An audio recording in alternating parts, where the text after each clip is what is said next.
आसा बे खौरांगिरि बुथुमगिरि नोंथांमोननिसिम आंनि अननाय आरो सिबिनायखौ आङो जासिहरग्रोबाय। नोंथांमोना गोबां दुखु खस्थ' लानानै बे खौरांगिरिखौ बुथुमनानै हंगारनाय जायो। बिनिखायनो आंनि गोसो गोरबोनिफ्राय जोंनि क'क्राझार डिस्ट्रिक्टनि जानानै आं नोंथांमोनखौ आंनि गोसो गोरबोनिफ्राय आङो हामबायसै।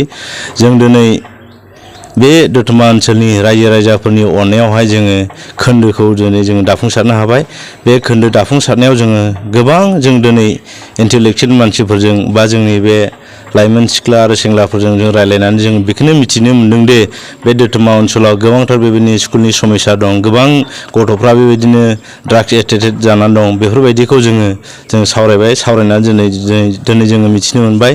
जों दा बेफोरबायदिखौ जोङो गोख्रोङै नोजोर लाखिनो थाखाय जोङो बे दिनैनि बे जोंनि बे दतमा खोन्दो प्रेसिडेन्ट हिसाबै जानाय जोंलारि खुंगुर ब्रह्म आरो जेनेरेल सेक्रेटारि हिसाबै जानाय पितिराज ब्रह्म बिथांमोननो जों बिथांमोननि टिमनो जों दिनै दायथ' होनाय जाबाय, जाहाथे बेफोरबायदि बुस्थुनिफ्राय बिसोर गोख्रोङै नोजोर लाखियो।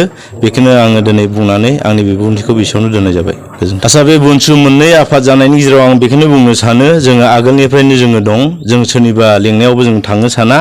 जोङो मन्जित सारजोंनो जोङो दं। जों गोबांथार जोङो इन्टेलेक्चुवेल मानसिफोरजों जोङो रायलायो, जाहाथे बे मोननै गावनायनि बिसय आं जेबो बुंनो साना।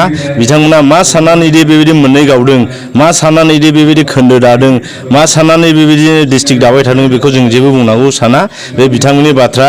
जोंनि थांखिया बेनो, जोंनि बर' हारिखौ जोङो गोख्रों लामायाव लांनानै जोङो गोख्रों मोजां दिथा होनांगौ। जोंनि दायथ'आ जोंना बेनोल' आरो।